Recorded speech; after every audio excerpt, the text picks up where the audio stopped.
আল্লাহ পাকের কাছে দোয়া করছি আল্লাহ পাক আমাদের সবাইকে আলোচনাটা শুনে বুঝে আমল করার তৌফিক এনায়েত করুন, আমিন।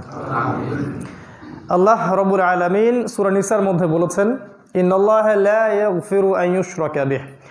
আল্লাহ রাব্বুল আলামিন তার সাথে শিরকের গুনাহ ছাড়া বাকি সমস্ত গুনাহ আল্লাহ পাক যাকে ইচ্ছা মাফ করে দিবেন।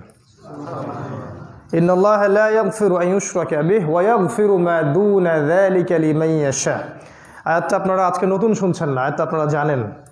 আল্লাহ পাক বলেছেন, নিশ্চয়ই আমি আমার সাথে শিরকের গুনাহ ব্যতীত অন্য যে কোনো পাপ যাকে ইচ্ছা আমি মাফ করে দিব। এই আয়াতটা একবার না, কোরআনে কয়েকবার আছে।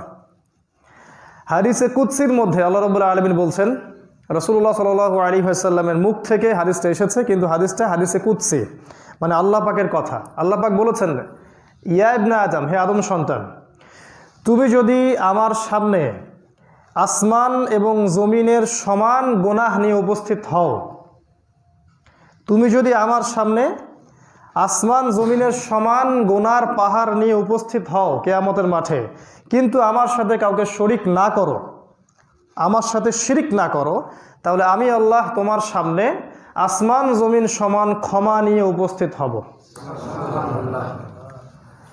বোঝা যাচ্ছে আল্লাহ পাক শিরকের গুনাহ ছাড়া অন্য যে কোনো গুনাহ যাকে ইচ্ছা মাফ করতে পারেন। আল্লাহ রাব্বুল আলামিন যখন মুহাম্মদ সাল্লাল্লাহু আলাইহি ওয়াসাল্লামকে মেরাজে নিয়ে যান, তখন 3টা হাদিয়া দিয়েছিলেন। একটা হাদিয়া হচ্ছে 5 ওয়াক্ত সালাত, যেটা আমরা পড়ি, যেটা 5 ওয়াক্ত পড়লে 50 ওয়াক্তের সমান নেকি হয়। আরেকটা হাদিয়া হচ্ছে সূরাতুল বাকারা এর শেষের 2টা আয়াত, সূরা বাকারার শেষের 2টা আয়াত, আমানা রাসূল থেকে ফানসুরনা আলাল কওমিল কাফিরিন পর্যন্ত। রাত্রেবেলা যে ব্যক্তি এই 2টা আয়াত পড়বে, সারা রাত ইবাদতের নেকি পাবে ইনশাআল্লাহ। আরেকটা উপহার ছিল যে, হে মুহাম্মদ সাল্লাল্লাহু আলাইহি ওয়াসাল্লাম, আপনার উম্মতের কোনো ব্যক্তি যদি শিরিক না করে মারা যায়, শিরিক না করে মারা যায় বা শিরিক মুক্ত অবস্থায় আমার সামনে উপস্থিত হয়, আমি ইনশাআল্লাহ একদিন না একদিন তাকে মাফ করে দেব। আমরা বুঝতে পারলাম আল্লাহ পাক শিরিক ছাড়া যে কোনো গুনাহ মাফ করতে পারেন, সে যত বড় গুনাহগারী হোক না কেন। এটা আল্লাহ পাকের ইখতিয়ার। আল্লাহ পাক চাইলে জেনাকারীকে মাফ করতে পারেন, মদখোরকে মাফ করতে পারেন, আল্লাহ পাক চাইলে সুদ খাইছে তাকে মাফ করতে পারেন। কিন্তু আল্লাহ পাক ঘোষণা দিয়েছেন একটা পাপ তিনি মাফ করবেন না। যদি বিনা তওবায় কেউ মারা যায় শিরিক করা অবস্থায়, আল্লাহ পাক তাকে মাফ করবেন না, ঘোষণা দেওয়া আছে। সূরা জুমারের মধ্যে আল্লাহ পাক বলেছেন মুহাম্মদ সাল্লাল্লাহু আলাইহি ওয়াসাল্লামকে উদ্দেশ্য করে যে, লাইন আশরাকতা, হে নবী আপনি যদি শিরিক করেন, হে মুহাম্মদ সাল্লাল্লাহু আলাইহি ওয়াসাল্লাম আপনি স্বয়ং যদি শিরিক করেন, লা ইয়াহবাতান্না আমালুকা, আমি আল্লাহ আপনার সব আমল ধ্বংস করে দিব। মুহাম্মদ সাল্লাল্লাহু আলাইহি ওয়াসাল্লামকে বলা হচ্ছে, আপনি যদি শিরিক করেন তাহলে আমি আল্লাহ আপনার নেকিগুলো সব ধ্বংস করে দেব। বুঝলাম আমরা শিরিকের ভয়াবহতা এবং শিরিক মুক্ত অবস্থায় আল্লাহর সাথে সাক্ষাৎ করলে কি ফজিলত হবে। এবার একটা হাদিস আপনাদেরকে বলছি। সহিহুল বুখারীতে হাদিসটা আসছে 4 বার, একবার 2 বার না, 4 বার। আল্লাহ রাব্বুল আলামিন কিয়ামতের মাঠে যখন আমরা সবাই উঠব খালি পায়ে, স্যান্ডেলহীন অবস্থায়, নগ্ন অবস্থায়, গায়ে জামা থাকবে না, গায়ে কোনো জামা থাকবে না, পায়ে স্যান্ডেলও থাকবে না, সবার খাতনাবিহীন অবস্থায় সবাই যখন উঠবে কিয়ামতের মাঠে, আল্লাহ পাক আদম আলাইহিস সালামকে তখন বলবেন, হে আদম, তোমার সন্তানদের মধ্য থেকে জাহান্নামীদেরকে আলাদা করে দাও। কি বলবেন? তোমার সন্তানদের মধ্য থেকে জাহান্নামীদেরকে আলাদা করে দাও। আদম আলাইহিস সালাম বলবেন, হে আল্লাহ, কতজনকে আলাদা করে দিব? আল্লাহ রাব্বুল আলামিন বলবেন, 1000-এ, প্রতি 1000-এ 999 জনকে জাহান্নামের জন্য আলাদা করে দাও। এই কথাটা কি আপনার ভিতরে কোনো প্রভাব ফেললো? প্রতি 1000-এ 999 জনকে জাহান্নামের জন্য আলাদা করে দেওয়া। সহিহ বুখারীতে 4 বার আসে হাদিসটা। তার মানে 1000-এ 1 জন ব্যক্তি জান্নাতে যাচ্ছে। এই হাদিসটা শোনার পরে সাহাবায়ে কেরামের চোখ দিয়ে পানি পড়তে থাকতো। আর আমরা আসলে হাদিসটা বুঝতে পারলাম না, কিন্তু আমরা মনে করছি ওই একজন মনে হয় আমিই হব। 0.001% ব্যক্তি জান্নাতে যাচ্ছে, 0.001 বা তার চেয়েও কম।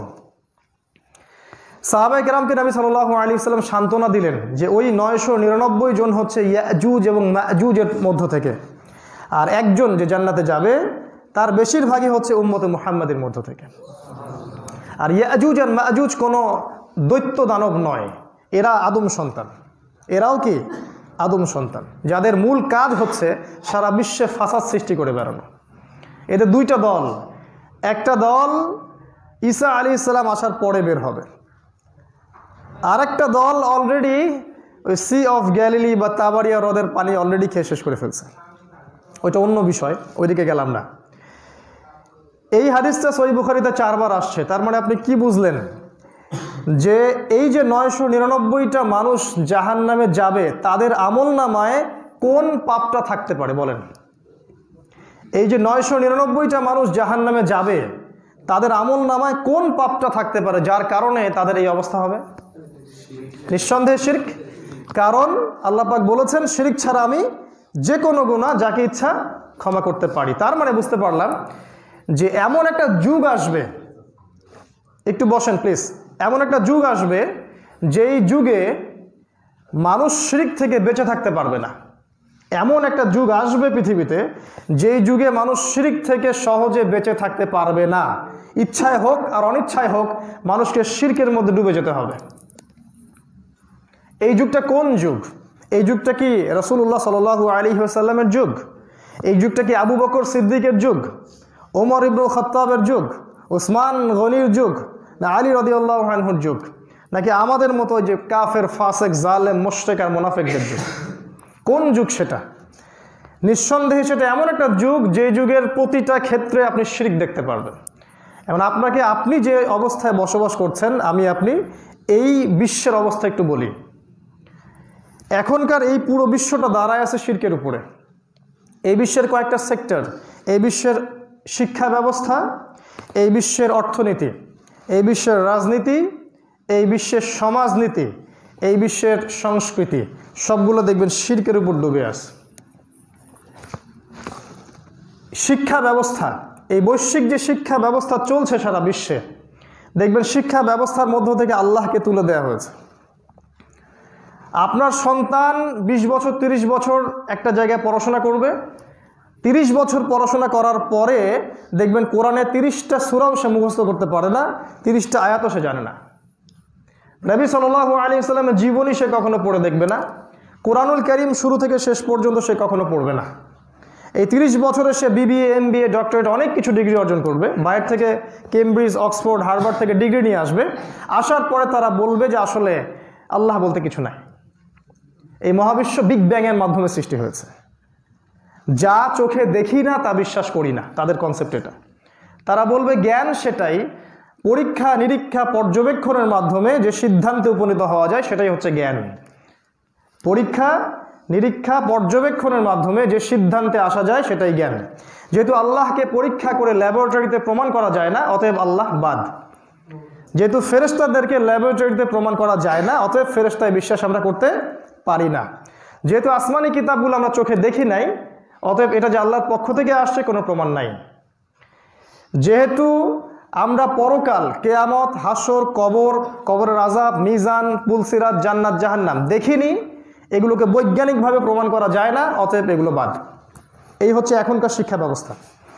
তাদের জ্ঞানের মূল উৎস হচ্ছে পরীক্ষা নিরীক্ষা পর্যবেক্ষণ, যুক্তি, দর্শন। এগুলো দিয়ে যখন আপনি যাচাই বাছাই করতে পারবেন তখন তার অস্তিত্ব আছে, যদি না পারেন তাহলে অস্তিত্ব নাই। এই কারণে পুরো বিশ্বের এই যে শিক্ষা ব্যবস্থা এটা গডলেস, আল্লাহহীন।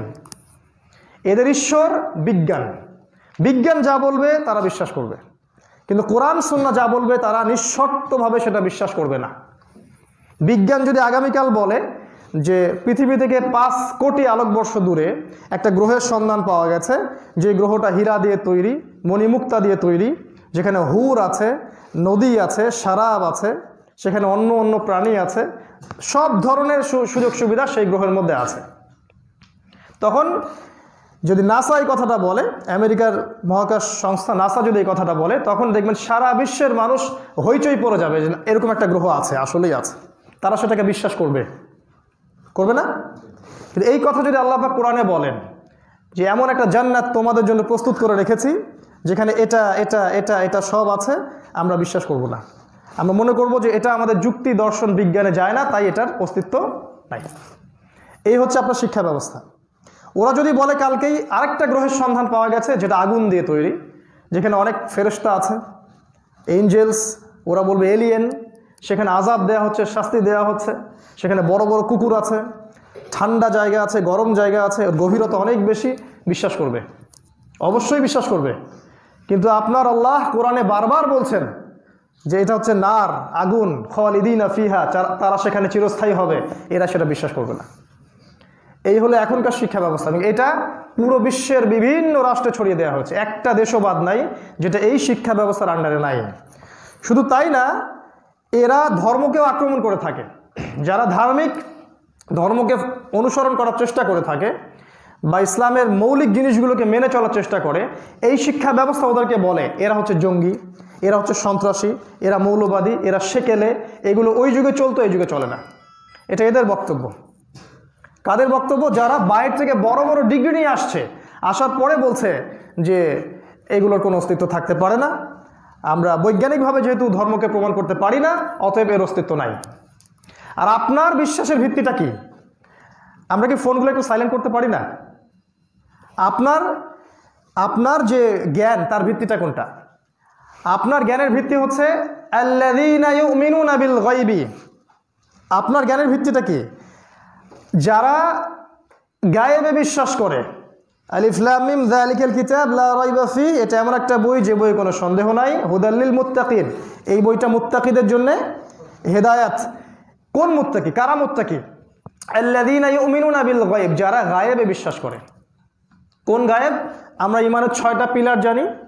আল্লাহ বিশ্বাস, রাসূলগণে বিশ্বাস, ফেরেশতাগণে বিশ্বাস, আর কি? আসমানি কিতাবসমূহে বিশ্বাস, পরকালের জীবন এবং তাকদিরের ভালো মন্দ। এই 6টা বিশ্বাসকে, মানে এই 6টা বিশ্বাস পিলার বা ইমানের ভিত্তিকে আপনি কি যুক্তি দিয়ে প্রমাণ করতে পারবেন? বিজ্ঞান দিয়ে প্রমাণ করতে পারবেন? দর্শন দিয়ে প্রমাণ করতে পারবেন? তাহলে এগুলো বাদ নাকি? এই শিক্ষা ব্যবস্থা আমাদেরকে এইখানে শিরিক করিয়েছে। এবং আপনি জানেন বা না জানেন, আপনার পুরো প্রজন্ম, এই পুরো প্রজন্ম, আপনার ছেলে, আপনার মেয়ে, আপনার ভাই বোন, সবাই এখন এই শিক্ষা ব্যবস্থা শিরকের মধ্যে হাবুডুবু করছে। এবং এই শিক্ষা ব্যবস্থায় পড়াশোনা করার পরে 20-30 বছর পর তারা বলছে আল্লাহ বলতে কিছু নাই, ধর্ম বলতে কিছু নাই। আসলে পর্দার বিধান সেই কালে চলতো, এই কালে চলে না। সুদই ভালো, সুদ দিয়ে অর্থনৈতিক প্রোগ্রেস হয়। জাতিসংঘই হচ্ছে সব সমস্যার সমাধান। ওই ওয়ার্ল্ড ব্যাংক যা দিবে সেটাই সলিউশন। আর ইসলামিক বিষয় যারা ফলো করে এরা তো সেকেলে, ব্যাকডেটেড, জঙ্গি, সন্ত্রাসী, মৌলবাদী, এরাই সেই কথা বলছে। আপনার ছেলেই বলছে এই কথাটা, যাকে আপনি 30 বছর পড়াশোনা করালেন, বাইরে থেকে ডিগ্রি নিয়ে আসলো, বাহির থেকে ডিগ্রি নিয়ে এসে বলছে সমকামিতা জায়েজ, একটা ছেলে একটা ছেলেকে বিয়ে করতে পারে। বাইরে থেকে ডিগ্রি নিয়ে এসে বলছে যে এটা মানুষের মৌলিক অধিকার এবং মত প্রকাশের স্বাধীনতা। এবং আল্লাহ রাব্বুল আলামিনের যে বিধান শাসনগুলো আছে, এগুলো ওই যুগে চলতো, এই যুগে চলে না। এই কথা কারা বলছে? আমাদের মতো মুসলিম পরিবারের সন্তানরা বলছে। কেন বললো? কারণ এমন একটা শিক্ষা ব্যবস্থায় আপনি ওদেরকে পড়াশোনা করিয়েছেন, যার ফলে ওদের ভিতরে শিরকি আকীদা ঢুকে গেছে। শিরক, তারা আল্লাহর হালালকে হারাম করছে, আল্লাহর হারামকে হালাল করে নিচ্ছে। শিক্ষা ব্যবস্থা শিরক, পুরো বিশ্বের শিক্ষা ব্যবস্থা শিরকের উপর। এদের ঈশ্বর হচ্ছে বিজ্ঞান। যে বিজ্ঞান আমরা ওদেরকে দিয়েছিলাম সেই বিজ্ঞান নয়, কিন্তু আমরা যে বিজ্ঞান দিয়েছিলাম সেই বিজ্ঞান ছিল আল্লাহ কেন্দ্রিক। আর ওরা যে বিজ্ঞান আমাদেরকে দিচ্ছে এটা আল্লাহহীন, গডলেস। ওরা এসব কথা শুনলে হাসে। রাসূলুল্লাহ সাল্লাল্লাহু আলাইহি ওয়াসাল্লাম আলী রাদিয়াল্লাহু আনহুর চোখের মধ্যে থুতু দিলেন, খায়বারের যুদ্ধের দিনে থুতু দিলেন, চোখ উঠেছে, আর চোখ সাথে সাথে ভালো হয়ে গেল। এটা আছে না হাদিসের মধ্যে? ওদেরকে হাদিসটা বললে হাসবে, ঠাট্টা তামাশা করবে। খন্দকের যুদ্ধের দিন নবী সাল্লাল্লাহু আলাইহি ওয়াসাল্লামের সামনে খাবার আনা হলো, তিনি খাবারটাকে এক জায়গায় করলেন, বারাকাত দোয়া করলেন, সবাই সেখান থেকে খাবার খাচ্ছে, খাবার শেষ হচ্ছে না। খাবার শেষ হয়নি, শেষ ব্যক্তি পর্যন্ত খাবার খেয়ে চলে গেছে, খাবার শেষ হয়নি। এটা ওরা বিশ্বাস করবে? আল্লাহ রাব্বুল আলামিন মানুষকে জীবন দেন, মৃত্যু দেন, এটাও ওরা বিশ্বাস করে না। আল্লাহ যে শাসন ব্যবস্থা দিয়েছেন খেলাফা, এটাই হচ্ছে মানবতার মুক্তি, এটা ওরা বিশ্বাস করে না। আল্লাহর পক্ষ থেকে কোরআন আসছে, কোরআনে প্রত্যেকটা বিষয়ের সমাধান আছে, এটাও বিশ্বাস করে না। রাসূল সাল্লাল্লাহু আলাইহি ওয়াসাল্লামের সুন্নাহ হচ্ছে উসওয়াতুল হাসানা, এটা ওরা বিশ্বাস করে না। ইসলামের যে অর্থনীতি, এই অর্থনীতির মধ্য দিয়ে সমাজে প্রগতি আসবে ওরা বিশ্বাস করে না।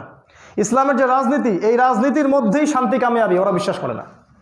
এই যে আল্লাহ পাকের বিধানগুলোকে ওরা পাশ কেটিয়ে এড়িয়ে যায় বা কুফরি করে, এটা কি? এটা একটা শিরক।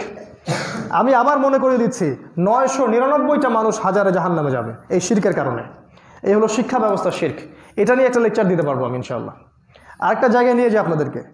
এবার আসেন সংস্কৃতিতে শিরক। এখন দেখবেন কথায় কথায় সাংস্কৃতিক আগ্রাসন, সংস্কৃতি, হাজার বছরের ঐতিহ্য, এই কথাগুলো শুনি আমরা। চেতনা, ঐতিহ্য, সংস্কৃতি। আপনার ঘরের মুসলিম ছেলেমেয়েরা ঢাক ঢোল বাজাচ্ছে, বাদ্যযন্ত্র বাজাচ্ছে, মাদক খাচ্ছে, র্যালি করছে, হনুমানের মুখোশ পরে ঘুরছে, আর আমরা বলছি সংস্কৃতি। কাদের সংস্কৃতি? আমাদের নবী সাল্লাল্লাহু আলাইহি ওয়াসাল্লাম তো এই সংস্কৃতি আমাদেরকে দেন নাই।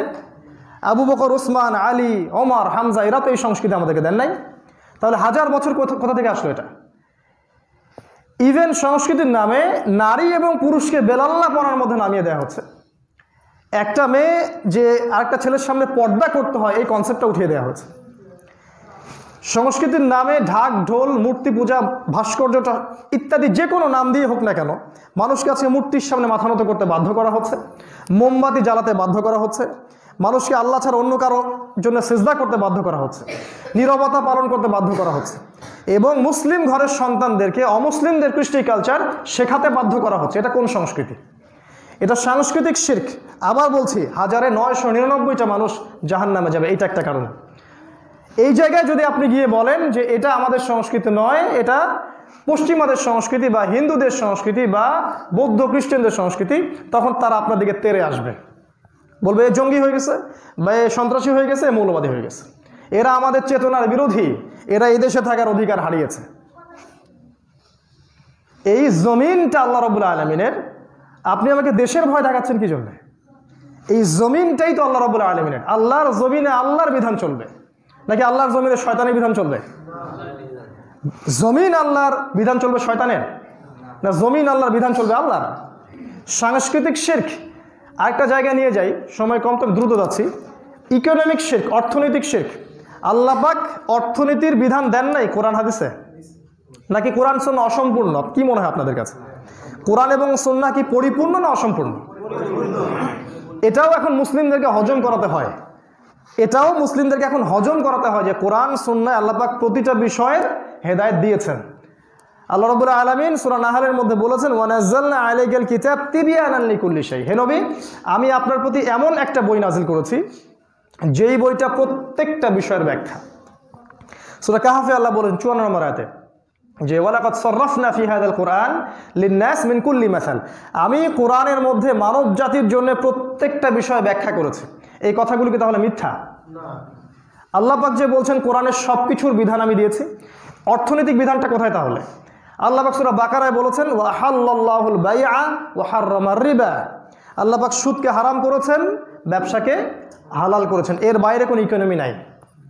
ইসলামিক অর্থনীতি হচ্ছে ব্যবসা কেন্দ্রিক, জাকাত কেন্দ্রিক, সাদাকা কেন্দ্রিক। আর পশ্চিমাদের ইসলাম বিরোধী শক্তি যারা, এই তাগুত, এই মুরতাদ, এই ফাসেক, এই জালেম, এই পশ্চিমা সভ্যতার অর্থনীতি হচ্ছে সুদ কেন্দ্রিক। এই যে সুদ কেন্দ্রিক অর্থনীতি তারা দিয়েছে আমাদেরকে উপহার, এবং বিশ্বের প্রতিটা দেশে সুদভিত্তিক ব্যাংকিং সিস্টেম তারা চালু করে দিয়েছে। বিশ্বের একটা দেশ খুঁজে পাবেন না, হোক সেটা মুসলিম কান্ট্রি বা নন মুসলিম কান্ট্রি, যেখানে তাদের সুদি ব্যাংকিং সিস্টেম চলছে না। আপনাদেরকে মনে করিয়ে দেই, রাসূলুল্লাহ সাল্লাল্লাহু আলাইহি ওয়াসাল্লাম বলেছেন, যে ব্যক্তি সুদ খায় সে তার মায়ের সাথে জিনা করলো। এটা আপনার নবী বলেছেন, আপনার নবী, যাকে কবরে দেখানো হবে এবং আপনাকে প্রশ্ন উত্তর ফেস করতে হবে। নাকি হবে না ফেস করতে? নাকি মনে করছেন যে আপনার কবরে ট্রাম্প এসে আপনাকে বাঁচাবে, পুতিন এসে বাঁচাবে, বিশ্বের পরাশক্তিরা এসে বাঁচাবে, এই জাতিসংঘ এসে বাঁচাবে, ন্যাটো এসে বাঁচাবে? কি মনে করছেন আপনি? নাকি আপনার এমপি মন্ত্রীরা আপনাকে বাঁচাবে কবরে? এই ব্যক্তিকে দেখানো হবে, এই ব্যক্তিকে যাকে তোমাদের কাছে পাঠানো হয়েছে। মান হাযার রাজুল বুইসা ফীকুম, আপনাকে বলতে হবে হাযা নবী সাল্লাল্লাহু আলাইহি ওয়াসাল্লাম। এটা কি আপনি বলতে পারবেন? আপনি নবী সাল্লাল্লাহু আলাইহি ওয়াসাল্লামের কথাকে অগ্রাহ্য করলেন। তিনি বলেছেন যে ব্যক্তি রিবা এর সাথে সংশ্লিষ্ট হলো সে ব্যক্তি তার মায়ের সাথে জিনা করলো। এটা সুদের সবচেয়ে নিম্ন স্তরের পাপ। সর্বোচ্চ পাপ আল্লাহ এবং তার রাসূলের সাথে যুদ্ধ করা।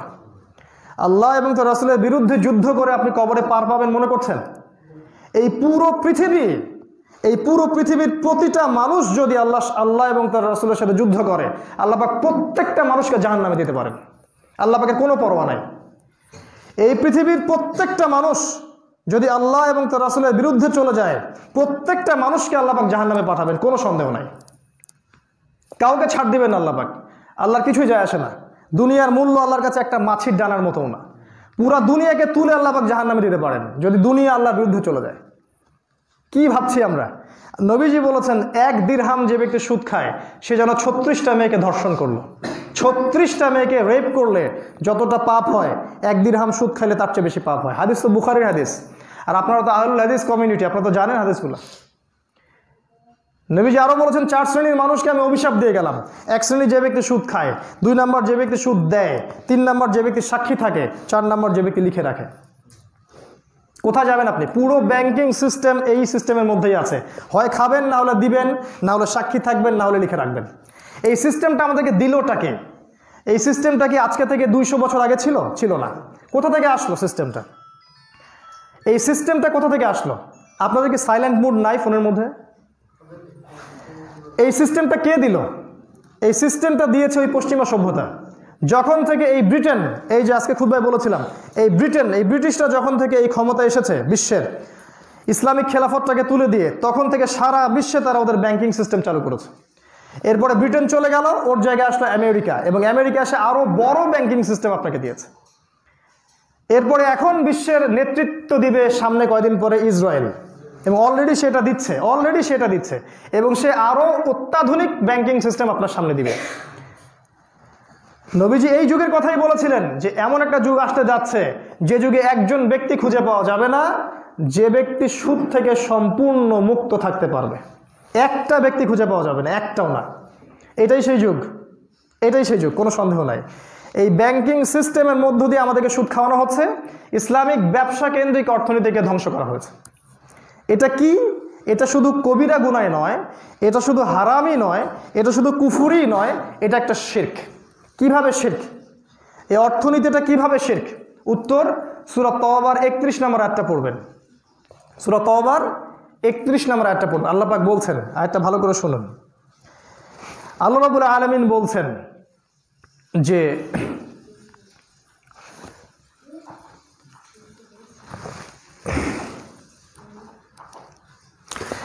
বিসমিল্লাহির রহমানির রহিম। আল্লাহ পাক বলছেন ইত্তাখাযু আহবারহুম ওয়া রুহবানাহুম আরবাবাম মিন দুনিল্লাহ ওয়াল মাসীহ ইবনে মারইয়াম, সূরা তাওবা 31 নম্বর আয়াত।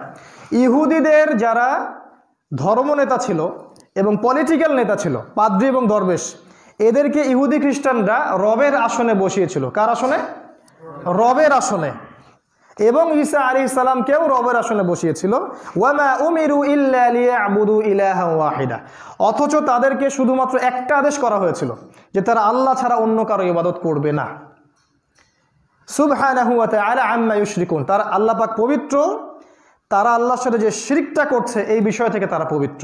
এই আয়াতটা যখন রাসূল সাল্লাল্লাহু আলাইহি ওয়াসাল্লাম তেলাওয়াত করছিলেন, তার সামনে বসেছিলেন আদি ইবনে হাতিম নামক একজন ব্যক্তি। এই জায়গাটা খুব ভালো করে বোঝেন। আদি ইবনে হাতিম নামক একজন ব্যক্তি, তিনি ছিলেন খ্রিস্টান। তিনি ছিলেন কিন্তু নাসারা, খ্রিস্টান।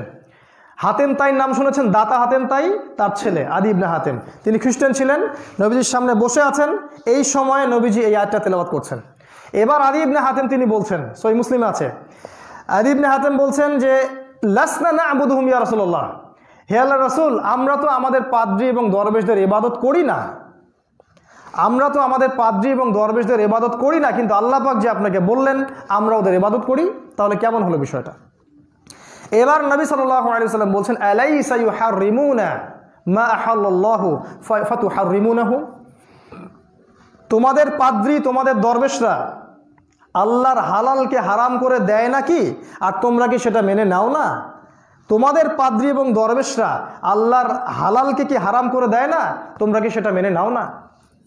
বুঝতে পারছেন কথা? ওদের পাদ্রী ওদের দরবেশরা কি করতো? আল্লাহর হালালকে হারাম করত এবং আল্লাহর হারামকে হালাল করত, আর জনগণ সেটাকে মেনে নিত। বুঝতে পারছি কি আমি? একটা সমাজ ছিল ওই ইহুদি খ্রিস্টানদের, যাদের পাদ্রী এবং দরবেশরা আল্লাহর হালাল করা বিধানগুলোকে হারাম করে দিত এবং আল্লাহর হারাম করা বিধানগুলোকে হালাল করে নিত। তোমরা কি এটা মেনে নাও না? নবীজি বললেন। তখন তিনি বলছেন, আলী ইবনে হাতেম, বেলা ইয়া রাসূলুল্লাহ, অবশ্যই হে আল্লাহর রাসূল, এইটা তো আমরা করি। নবীজি বললেন, তিলকা ইবাদাতুহুম, এটাই হচ্ছে ওদের ইবাদত করা, এটাই হচ্ছে ওদেরকে রবের আসনে বসানো। এইটা যদি বুঝে থাকেন তাহলে এখন বোঝেন, আল্লাহ রাব্বুল আলামিন কি মদকে হারাম করেন নাই? আমরা কি সেটা হালাল করিনি? আমরা লাইসেন্স দেই নাই? এখন আমরা বলছি যে ভেজাল মদ খাবেন না, অনুগ্রহ করে লাইসেন্স যুক্ত মেয়াদ আছে যেসব মদের, ওই মদ খান। আমরা মিডিয়াতে বলছি না এগুলো? কত বড় ফাসেক হলে মানুষ এই কথাটা বলতে পারে যে মদ খায়েন না, ভেজাল মদ খাওয়ার দরকার নেই, মেয়াদ দেখে খাবেন মদ। আল্লাহ পাক মদটাকে হালাল করেছেন, আমরা কি করলাম? আল্লাহ পাক হারাম করেছেন, আমরা কি করলাম? হালাল করলাম। সরি, আস্তাগফিরুল্লাহ। আল্লাহ পাক রিবা, সুদকে কি হারাম করেননি? আমরা সেটাকে না আমরা ফরজ করেছি। আমরা কি করেছি? ফরজ করেছি। আল্লাহ পাক জিনাকে হারাম করেননি? আমরা ফ্রি মিক্সিং দিয়ে জিনাকে উন্মুক্ত করিনি? আমরা সংস্কৃতির নামে জিনাকে উন্মুক্ত করিনি? আল্লাহ পাক শিরককে হারাম করেননি? আমরা শিরকি সিস্টেমগুলো চালু করিনি? আল্লাহ পাক এই যে ব্যভিচার, এটাকে হারাম করেননি? আমরা মিডিয়ার মাধ্যমে এটাকে হালাল করছি না? এটাকে প্রমোট করছি তো। এরকম করে একটা একটা করে দেখাতে গেলে রাত শেষ হয়ে যাবে। আল্লাহ পাক যত বিষয়কে হারাম করেছেন, প্রতিটা বিষয়কে আমরা হালাল করেছি। আবার আল্লাহ যেগুলোকে হালাল করেছেন, দেখেন আল্লাহ হালাল করেছেন কি? ইসলামী খেলাফা উঠিয়ে দিয়েছি আমরা। আছে খেলাফা? আল্লাহ হালাল করেছেন কি? পর্দাকে আস্তে আস্তে আমরা টেকনিক্যালি সরিয়ে দিয়েছি। আল্লাহ হালাল করেছেন কি? ইসলামিক সংস্কৃতি আমরা কি করেছি? ওটাকে জাদুঘরে পাঠিয়ে দিয়েছি। আল্লাহ হালাল করেছেন কোরআন সুন্নাহর যে ইকোনমিক সিস্টেম, আমরা সেটাকে তুলে দিয়েছি। এমন কোনো হালাল নাই আল্লাহ পাকে যেটাকে আমরা সরিয়ে দিই নাই, আবার এমন কোনো হারাম নাই যেটাকে আমরা হালাল করে নেই নাই। এটাকে আল্লাহ পাক কি বললেন? এটাকে আল্লাহ পাক বললেন সুবহানাহু ওয়া তাআলা আম্মা ইউশরিকুন। আম্মা ইউশরিকুন, ইউশরিকুন মানে কি? আল্লাহ পাক পবিত্র, তারা আল্লাহর সাথে যে শিরকটা করছে এই বিষয় থেকে। এখন কি প্রমাণ করতে পারলাম যেটা শিরক? এই পুরো সিস্টেমটাই শিরক। আবার বলছি ওই হাদিসটা, হাজারে একজন ব্যক্তি জান্নাতে যাবে, হাজারে একজন ব্যক্তি, আর ওই 999টা মানুষের আমল নামায় থাকবে এই শিরকের পাপ। তার মানে ওই মানুষগুলো এমন একটা যুগের মানুষ, আমাদের মতো এই আখিরুজ্জামানের মানুষ, যাদের জীবনের প্রতিটা সেক্টরেই শিরক। পড়াশোনা করতে যাবে, শিরক আর কুফরি। অর্থনীতি চালাতে যাবে, সেখানে শিরক আর কুফরি। আপনার মিডিয়াতে যাবে, শিরক কুফরি। মিডিয়া তো শিরক আর কুফরের আখড়া। ওখানে মিডিয়া যে শিরকের আখড়া, এটা বোঝার জন্য একটাই যথেষ্ট জিনিস, সেটা হলো এরা জীবনেও বলবে না ইনশাআল্লাহ। এই কথাটা ওরা জীবনেও বলবে না। ওরা কোনোদিনও বলবে না মাশা আল্লাহ, সুবহানাল্লাহ, আলহামদুলিল্লাহ। এই ওয়ার্ডসগুলো আপনি মিডিয়া পাবেন না, কারণ তারা মনে করে এগুলো একটা নির্দিষ্ট ঘরানার কিছু মানুষের জন্য, যারা একটু ব্যাকডেটেড, যারা সেকেলে, যারা মৌলবাদী, যারা একটু সন্ত্রাসী টাইপের হয়, যাদের চেহারা একটু দাড়ি থাকে, হ্যাঁ, যারা আবার সমাজের অরাজকতা মেনে নিতে পারে না, এই টাইপের মানুষের জন্য এগুলো আর কি। তো এদেশের শুধু না, ইসরায়েল বেস যত মিডিয়া আছে পুরো বিশ্বে, আমেরিকা এবং ইসরায়েল বেস করা প্রতিটা মিডিয়া সৃষ্টি করা হচ্ছে একটা উদ্দেশ্য হচ্ছে ইসলামের দিনকে রাত বানাবে, ইসলামের রাতটাকে দিন বানাই দেবে। পৃথিবীর আনাচে কানাচে তারা মুসলিমদেরকে টেরোরিস্ট, সন্ত্রাসী, জঙ্গি বলে প্রচার করবে এবং ইসলামের বিরোধী শক্তিগুলোকে তারা বীর হিসেবে উপস্থাপন করবে। যখন তারা পাখির মতো লক্ষ লক্ষ মানুষকে মেরে ফেলবে, তখন কোনো সমস্যা হবে না। কিন্তু যখন মুসলিমরা একটু বাটুল টাটুল ঢাল তলোয়ার নিয়ে প্রোটেস্ট করার চেষ্টা করবে, এরা হয়ে যাবে সন্ত্রাসী, এরা হবে জঙ্গি। এর পিছনে কারা আছে তাহলে? নিঃসন্দেহে এর পিছনে এমন এক শ্রেণীর মানুষ আছে যারা চায় না যে এই বিশ্বে ইসলামটা আবার রাইজ করুক। এরা কারা? এদের পরিচয় আল্লাহ পাক দিয়েছেন। এরা হচ্ছে ইহুদি এবং খ্রিস্টানদের মধ্যে এক শ্রেণীর মানুষ, যারা একে অপরের বন্ধু। এদেরকে আমরা বলি জায়নিজম বা জায়নিস্ট মুভমেন্ট। এর সাথে যুক্ত হয়েছে মুশরিকরা, এবং মুশরিকদের সাথে যুক্ত হয়েছে মুনাফিকরা। এর সাথে ফাসিকরা আছে, জালেমরা আছে, তাগুতরা আছে। এরা সবাই আজকে ঐক্যজোট। এই ইহুদি এবং খ্রিস্টান সভ্যতা, এই পশ্চিমা সভ্যতা, আপনার ন্যাটো, আপনার আমেরিকা, আপনার ইসরায়েল এবং পুরো মুসলিম কান্ট্রিগুলোর মধ্যে যত মুনাফিক, সব মুনাফিক, এর সাথে মুশরিকরা এবং বুদ্ধিস্টরা সবাই আজকে ঐক্যজোট। কার বিরুদ্ধে ঐক্যজোট? আপনার বিরুদ্ধে, আপনার বিরুদ্ধে ঐক্যজোট। আপনাকে তারা এত ঘৃণা কেন করে তাহলে? কেন? কারণ আপনি সেই ব্যক্তি, যে ব্যক্তি যতক্ষণ পর্যন্ত লা ইলাহা ইল্লাল্লাহ বলবে, শিরিক করবে না, ততক্ষণ আল্লাহ পাক এই পৃথিবীটা ধ্বংস করবেন না। আর আপনারাই সেই জাতি যারা এদের এই আগ্রাসনের বিরুদ্ধে দাঁড়ানোর ক্ষমতা রাখেন, এবং আগামী দিনগুলোতে এরাই দাঁড়াবে ইনশাআল্লাহ তাআলা। এই কয়েকটা সেক্টর আজকে ব্যাখ্যা করার সময় পেলাম: শিক্ষা, অর্থনীতি, মিডিয়া, প্রযুক্তি, এবং দেখেন এই যে আল্লাহর হালালকে হারাম করা, হারামকে হালাল করা। প্রতিটা সেক্টরে আপনি দেখবেন শিরক আর শিরক। এই শিরকি বিশ্বের মধ্যে আরেকটা বড় শিরক আছে, সেটা বলে শেষ করছি। সেটা হলো পলিটিক্যাল শিরক। পলিটিক্যাল শিরকটা কেমন? আমরা মনে করেছি যে ইসলাম আর পলিটিক্স আলাদা জিনিস। ইসলাম আলাদা, ওটা মসজিদের কোনায়, আর পলিটিক্স বাইরে, দুটো আলাদা জিনিস। অথচ আল্লাহ পাক এই আদম আলাইহিস সালামকে সৃষ্টি করার পর কি বলেছিলেন? ইন্নী জাইলুকা, সরি ভুল হলো, ওয়াইজ ক্বালা রাব্বুকা লিল মালাইকা ইন্নী জাইলুন ফিল আরদি, কি শব্দটা? খলিফা। খলিফা মানে কি? আচ্ছা, এটা যদি বলেন তাহলে এর ব্যাখ্যা আবার তার অন্যরকম করবে আর কি। আচ্ছা, ব্যাখ্যাটা আমরা কোরআন থেকে নেই। তাহলে খলিফা শব্দের ব্যাখ্যা কি? আল্লাহ পাক নিজেই সূরা সদের মধ্যে বলেছেন। আল্লাহ পাক আদম আলাইহিস সালাম ছাড়াও আরও একজন ব্যক্তির নামে বলেছেন, সে হচ্ছে খলিফা। তিনি কে বলেন তো? নো, আদম আলাইহিস সালাম ছাড়াও আল্লাহ পাক আরও একজন নবীকে বলেছেন যে সে আমার খলিফা। তার নাম দাউদ আলাইহিস সালাম। ওই বানু ইসরাইলের নবী, ওই ইহুদি খ্রিস্টানদেরই নবী, তাদেরই নবী। তারা কি এখান থেকে কোনো হেদায়েত নিবে আদৌ? কি বলেছেন আল্লাহ পাক? আল্লাহ পাক বলছেন, ইয়া দাউদ, হে দাউদ, খুব ভালো করে একটা শোনেন, ইয়া দাউদ, হে দাউদ, ইন্নী জাইলুকা ইন্না জাআলনাকা খলিফাতান ফিল আরদ। আল্লাহ পাক বলছেন, হে দাউদ, নিশ্চয়ই আমরা, বা আল্লাহ পাক বলছেন আমি তোমাকে পৃথিবীতে আমার খলিফা করেছি। নিশ্চয়ই আমি তোমাকে পৃথিবীতে খলিফা করেছি। এবং তোমার কাজটা কি? অ্যাজ এ খলিফা তোমার কাজ কি? ফাহকুম বাইনান নাসি বিল হক। তোমার কাজ হচ্ছে মানব জাতির মধ্যে হকের মানদণ্ডে বিচার ফয়সালা করবে। এটা হচ্ছে খলিফার ফাংশন, খলিফার কাজ। হকটা কি আবার? হকের সংজ্ঞা পাবেন সূরা কাহফের মধ্যে 29 নম্বর আয়াতে আছে, ওয়াকুলিল হাক্কু মির রাব্বিকুম। হক সেটাই যেটা তোমার রবের পক্ষ থেকে নাজিল হয়। তাহলে রবের পক্ষ থেকে কি নাজিল হয়েছে ভাই? গণতন্ত্র, সেকুলারিজম, কমিউনিজম, জাতীয়তাবাদ, পাশ্চাত্য দর্শন, ভোগবাদী দর্শন, তারপরে আধুনিক দর্শন, এগুলো নাকি আল্লাহর পক্ষ থেকে কি নাজিল হয়েছে?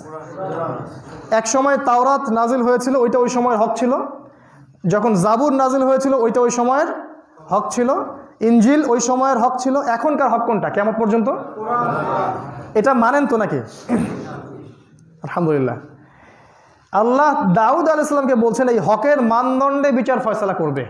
ফাহকুম বাইনান নাসি বিল হক, হকের মানদণ্ডে বিচার ফয়সালা করবে। ওয়ালা তাত্তাবিউল হাওয়া, নিজের প্রবৃত্তির অনুসরণ করবে না, নিজের মন গড়া দর্শনের অনুসরণ করবে না।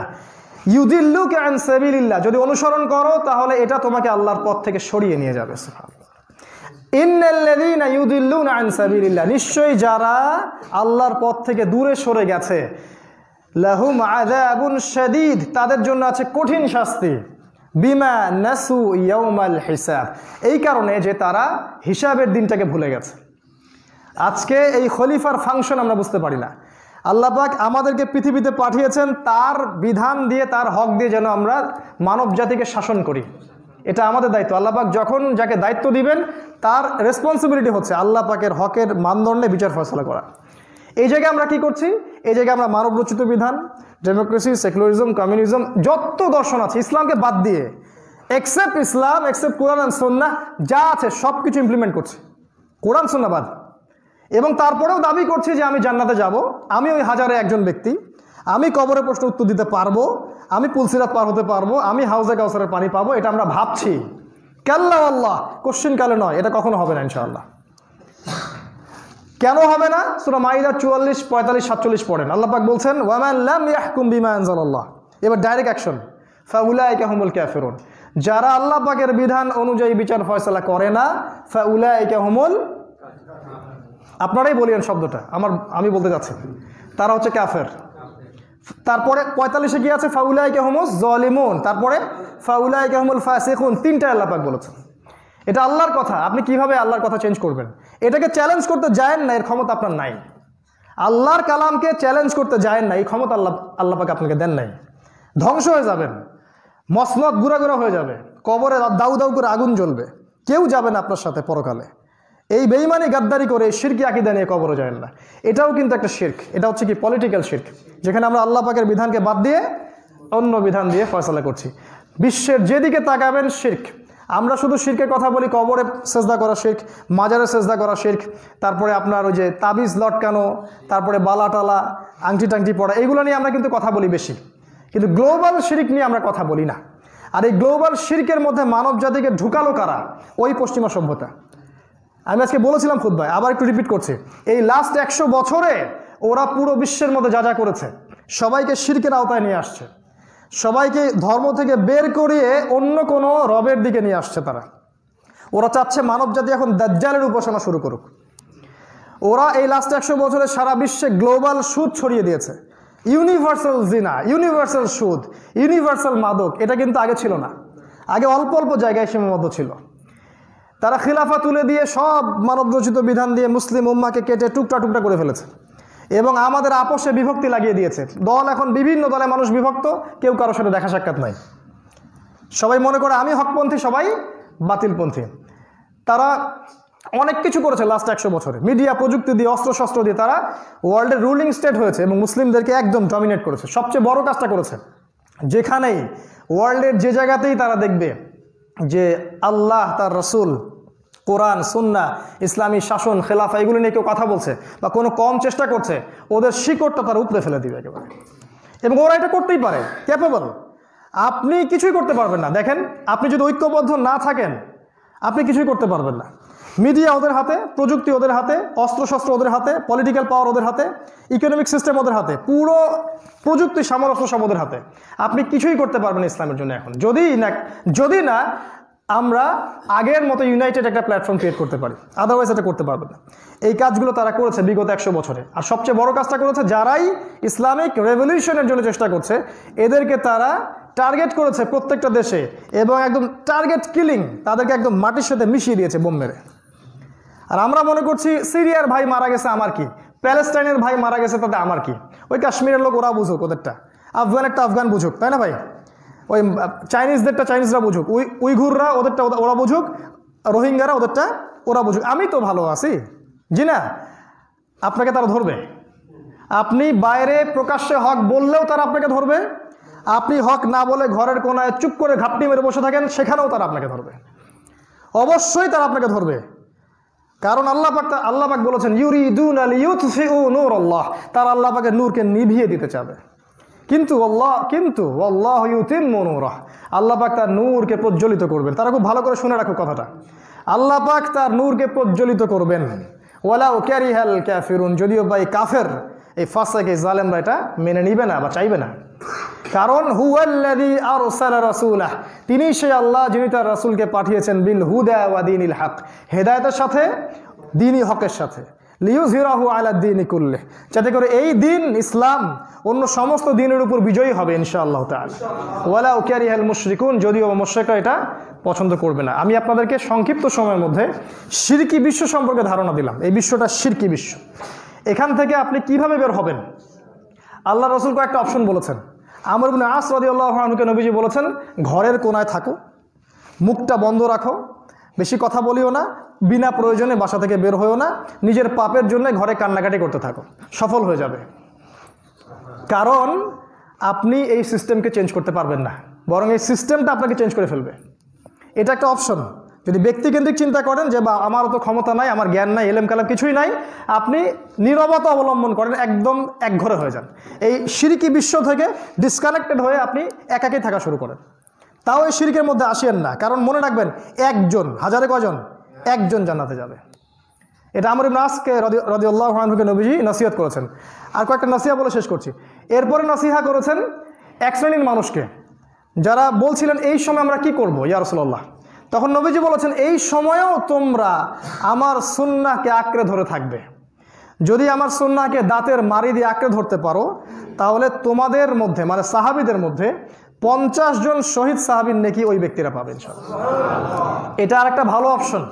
আপনি ঘরের কোনায় যদি বসতে না চান, আপনার যোগ্যতা থাকে, আপনার কথা বলার ক্ষমতা আছে, লেখার ক্ষমতা আছে, বলার ক্ষমতা আছে, বা দিনের জন্য কিছু করার আপনার ক্ষমতা আছে, আল্লাহ পাক দিয়েছেন, আপনি দিনের পথে ফি সাবিলিল্লাহ বের হয়ে যান।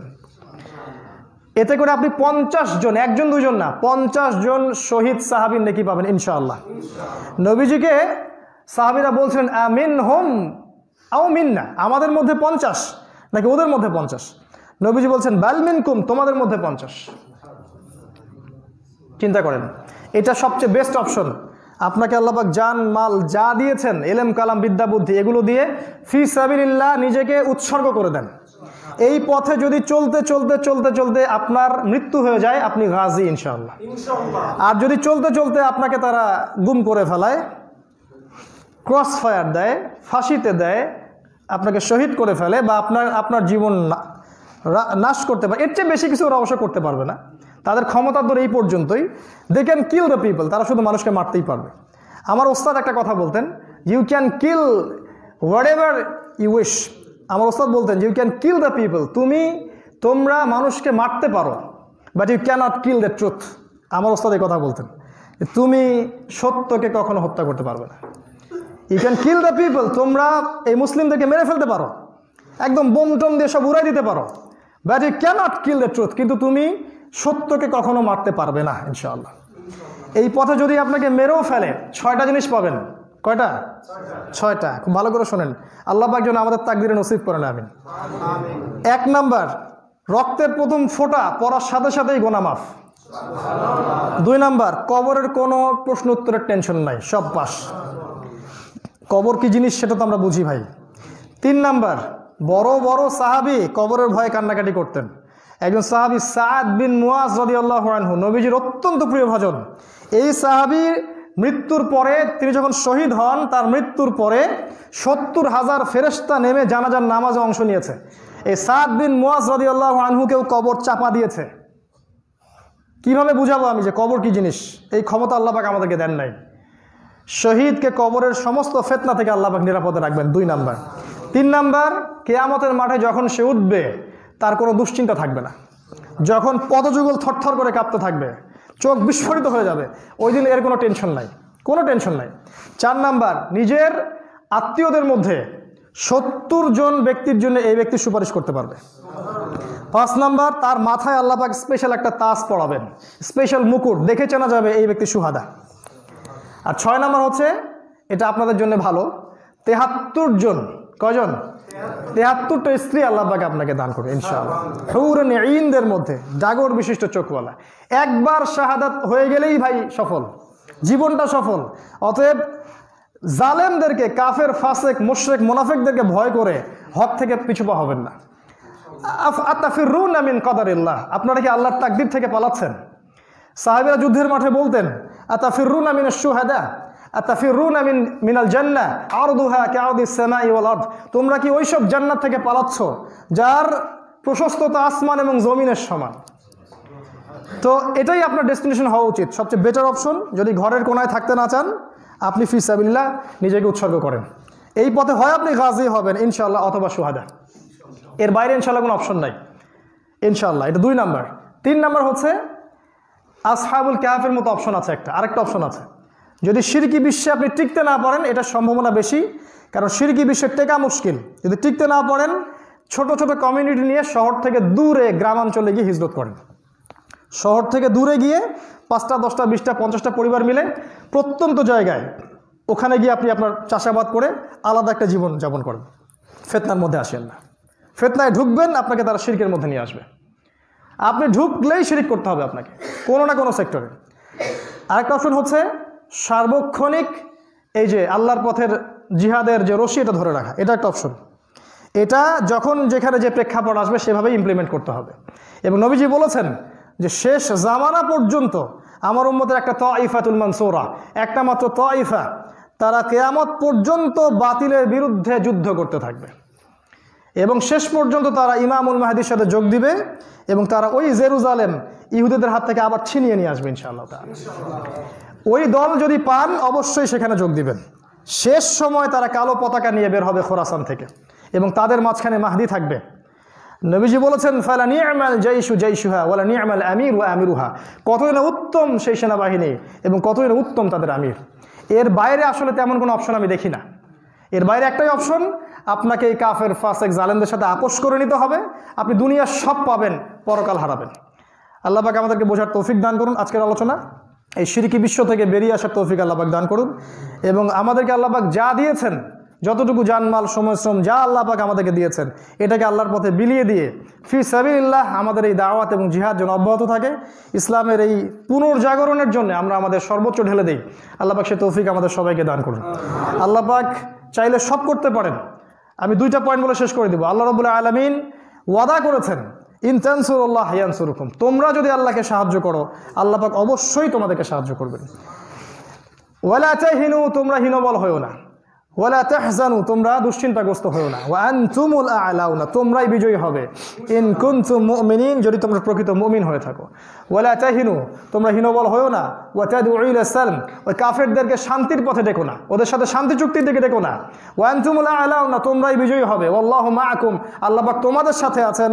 ওয়া লা ইয়াতিরাকুম আমালাকুম, আল্লাহ পাক তোমাদের আমল বিনষ্ট করবেন না। এই হলো একটা অপশন আমাদের সাথে। আল্লাহ পাক বলে দিয়েছেন, আল্লাহ পাক আমাদের সাথে আছেন। তিনি বলেছেন, কাম মিন ফিআতিন কলিলা গালাবাত ফিআতান কাসীরা বিইذনিল্লাহ, আল্লাহর হুকুমে ইতিহাসে কতই না ছোট ছোট দল বড় বড় দলের উপর বিজয় লাভ করেছিল। আজকে আপনি দেখবেন যাদের হাতে তেমন কোনো মারণাস্ত্র নাই, এদের সামনে 19 বছর যুদ্ধ করার পরেও আমেরিকা নাকে খড় দিয়ে পালাতে বাধ্য হয়েছে। এটাই তাইফা মানসুরা, আল্লাহ সাহায্য আসবে ইনশাআল্লাহ তাআলা। সেই ঈমান, সেই আমল, সেই কোরআন সুন্নাহকে আঁকড়ে ধরা এবং সেই রবের সাথে শিরিক মুক্ত কানেকশন থাকতে হবে। ইনশাআল্লাহ তাআলা বিজয় আপনার হবেই। আমরা ওদেরকে জানিয়ে দিতে চাই যে আগামী দিনগুলোতে ইসলাম সারা বিশ্বে খেলাফা কায়েম হতে যাচ্ছে। পৃথিবীর কোনো শক্তির ক্ষমতা নাই এটাকে ঠেকায়। কোনো ন্যাটো, কোনো জাতিসংঘ, কোনো ইউনাইটেড নেশনস, কোনো এইসব সো কল্ড এইসব পরাশক্তি, এদের কোনো ক্ষমতা নাই এটাকে ঠেকাবে। আল্লাহ পাক ইমামুল মাহদিকে বের করবেন অচিরেই ইনশাআল্লাহ তাআলা, এবং তার নেতৃত্বে মুসলিমরা আবার ঐক্যবদ্ধ হবে ইনশাআল্লাহ। বিশ্বের প্রতিটা আনাচে কানাচে থেকে মুসলিমরা তার সাথে যোগ দিবে ইনশাআল্লাহ, এবং বরফে স্ক্রল করে হলেও তারা তার সাথে যোগ দিবে ইনশাআল্লাহ। এবং তারা এই জেরুজালেম, কনস্টান্টিনোপল সহ পুরো বিশ্বে ইসলামী খেলাফা কায়েম করবে। ঈসা আলাইহিস সালাম আবারও আসবেন। এই দাজ্জাল এবং ইহুদিদের এই সভ্যতা ধ্বংস হবে, এই পশ্চিমা সভ্যতা ধ্বংস হবে। একটা একটা করে ইহুদিকে হত্যা করা হবে। নবীজি বলে গেছেন, পাথরের আড়ালেও যদি ইহুদি লুকায়, পাথর বলবে, হে মুসলিম, আমার পিছনে একজন ইহুদি আছে, আসো তাকে হত্যা করে যাও। হিস্ট্রি এভাবে শেষ হবে ইনশাআল্লাহ তাআলা। ইতিহাস ওদের হাতে শেষ হবে না, ইতিহাস আমাদের হাতে শেষ হবে ইনশাআল্লাহ। এই পথটা আমাদের জন্য উন্মুক্ত, কিন্তু আমরা যদি পিছুপা হই তাহলে আল্লাহ পাকের একটা শাস্তি শুনে রাখেন। এটা বলে শেষ করছি। আল্লাহ পাক বলেছেন, ইয়া আইয়ুহাল্লাযীনা আমানু, হে মুমিনগণ, মা লাকুম, তোমাদের কি হলো, ইযা কিলা লাকুম উনফিরু ফি সাবিলিল্লাহ সাকালতুম ইলাল আরদ, তোমাদেরকে যখন বলা হচ্ছে আল্লাহর পথে বেরিয়ে যাও, ফি সাবিলিল্লাহ বেরিয়ে যাও দিনের জন্য, ইসাকালতুম ইলাল আরদ, তোমরা জমিন আঁকড়ে ধরে বসে আছো। জমিন আঁকড়ে ধরে বসা মানে কি? মানে হচ্ছে দুনিয়ার স্বার্থ নিয়ে, গরুর রশি নিয়ে পড়ে আছি আমরা। রাদিতুম বিল হায়াতিদ দুনিয়া মিনাল আখিরাহ, তোমরা কি তবে আখিরাতের পরিবর্তে দুনিয়ার হায়াতকে নিয়ে সন্তুষ্ট হয়ে গেছো? ফামা মাতাউল হায়াতিদ দুনিয়া মিনাল আখিরাতি ইল্লা কলিল, পরকালের তুলনায় দুনিয়ার হায়াত আসলে কিছুই নয়। আল্লাহ পাকের পরের আয়াতে বলছেন, ইল্লা তানফিরু, ভালো করে শোনেন, তোমরা যদি আল্লাহর পথে বের না হও, দিনের জন্য সময় না দাও, আল্লাহর দিন বিজয়ের জন্য চেষ্টা না করো, ইউআযিবকুম আযাবান আলীমা, আল্লাহ পাক তোমাদেরকে প্রচণ্ড রকম শাস্তি দিবেন। এখন পুরা উম্মার উপর যা চলছে সবই শাস্তি। আমরা আমাদের দায়িত্ব পালন করি নাই, এজন্যই ওরা এত বার বেড়েছে। আমরা যদি শুরু থেকে আমাদের দায়িত্ব পালন করতাম, এদের ক্ষমতা ছিল না আমাদেরকে এভাবে রুল করে, কোনোদিনও ক্ষমতা ছিল না। আমরা একসময় অর্ধ বিশ্ব শোষণ করেছি, অর্ধ বিশ্ব। আর এদের ক্ষমতা কতটুকু? খেজুর পাতার একটা মসজিদে ওমর রাদিয়াল্লাহু আনহু একটা হুঙ্কার দিলে একটা রাষ্ট্র জয় হয়ে যেত। সেই জাতি আমরা। আল্লাহ পাক আজকে আমাদের এই অবস্থা কেন? প্রত্যেকটা জায়গায় মুসলিমরা মার খাচ্ছে কেন? বিকজ আমরা দিন থেকে সরে এসেছি, পিছায় এসেছি। ইল্লা তানফিরু, তোমরা যদি বের না হও, ইউআযিবকুম আযাবান আলীমা, আল্লাহ পাক তোমাদেরকে যন্ত্রণাদায়ক শাস্তি দিবেন। ওয়াস্তাবদিল কওমান গায়রাকুম, অন্য কওমকে আল্লাহ পাক তোমাদের জায়গায় নিয়ে আসবেন। অন্য কওমকে আল্লাহ পাক তোমাদের জায়গায় নিয়ে আসবেন, আমাদেরকে সরিয়ে দিবেন। সূরা মুহাম্মদ আল্লাহ পাক বলেছেন, সুম্মা লা ইয়াকুনু আমসালাকুম, ওই কওম তোমাদের মতো হবে না। অতএব এই যে সময়টুকু বাকি আছে, আমরা যদি এই সময়টুকুর মধ্যে দিনের জন্য চেষ্টা না করি, আমাদেরকে আল্লাহ পাক সরিয়ে দিবেন, দিয়ে আল্লাহ পাক নতুন সম্প্রদায়কে নিয়ে আসবেন, নতুন প্রজন্ম আসবে ইনশাআল্লাহ। ওরা দেখবেন আল্লাহর পথের জ্ঞান অর্জন করবে, ওরা আদর্শ পরিবার গঠন করবে, ওরা শিরক মুক্ত জীবনযাপন করবে, ওরা আল্লাহর পথে দাওয়াত দিবে, জামা গঠন করবে, ওরা আমিরত্বের মধ্যে চলে আসবে এবং ওরাই ইনশাআল্লাহ আল্লাহর পথে জিহাদ এবং কিতালের মধ্য দিয়ে এই খেলাফতকে আবার ছিনিয়ে নিয়ে আসবে ইনশাআল্লাহ তাআলা। যদি আপনি এই সুযোগটা কাজে না লাগান, আল্লাহ পাক সরিয়ে অন্য কাউকে নিয়ে আসবেন ইনশাআল্লাহ, কোনো সন্দেহ নাই। অতএব এই সময়টা আমরা কীভাবে কাটাবো, এই সিদ্ধান্ত আমাদেরকে নিতে হবে। কীভাবে এটাকে ফেস করব, এটা আমাদেরকে সিদ্ধান্ত নিতে হবে। অতএব জ্ঞান অর্জন করুন, জ্ঞান অনুযায়ী আমল করুন, আদর্শ পরিবার গঠন করেন, জামাবদ্ধ হন, সবাইকে নিয়ে একটা জামা গঠন করেন, ভাইয়ে ভাইয়ে ভেদাভেদ ভুলে যান, সবাই মিলে একটা ঐক্যবদ্ধ প্ল্যাটফর্মে আসেন, অর্থনৈতিক দিক থেকে হারাম থেকে বেঁচে থাকেন, ইসলামের এই দাওয়াতটা প্রচার করতে থাকেন, লিবারেল প্ল্যাটফর্ম ক্রিয়েট করেন এবং জিহাদ ফি সাবিলিল্লাহ অব্যাহত রাখেন। দেখবেন ইনশাআল্লাহ তাআলা আল্লাহ রাব্বুল আলামিন ওয়াদা করেছেন, ইনশাআল্লাহ আল্লাহ পাক বিজয় আমাদেরকে দিবেন ইনশাআল্লাহ। এ বিষয়ে কোনো সন্দেহ নাই, ইসলাম জিতবেই, হয় আপনাকে নিয়ে অথবা আপনাকে ছাড়াই। আল্লাহ পাক আমাদের সবাইকে এই দিনের বিজয় কাফেলায় শরীক হওয়ার তৌফিক আল্লাহ পাক দান করুন, আমিন।